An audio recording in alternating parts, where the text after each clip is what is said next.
Good evening, Mommy Vicky. Good evening, Mommy Karen. And good evening din sa lahat ng mga mommies na nanonood tonight. And welcome sa show na tungkol sa ilaw ng tahanan, ang Balitang Ina!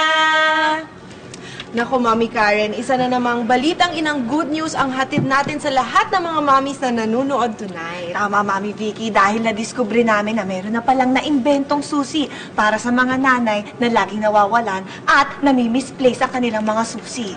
Oo nga, at syempre alam naman natin na tayong mga nanay ang kadalasang may hawak ng susi ng bahay dahil tayo ang taga-protekta ng mga gamit at importante mga dokumento na nandun sa ating mga tirahan. Kaso minsan, sa dami talaga ng iniintindi nating mga nanay, nakakalimutan natin kung saan natin nilalagay ang ating mga susi.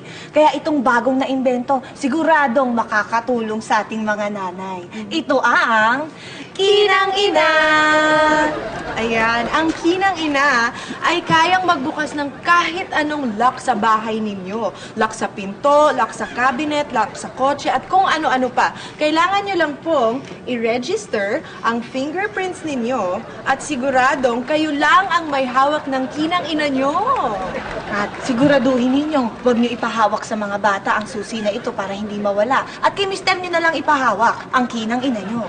Ayan, dahil siya lang talaga ang mapagkakatiwalaan. Tama, Mami Vicky. At yun nga, Mami Karen, wala na naman po tayong oras.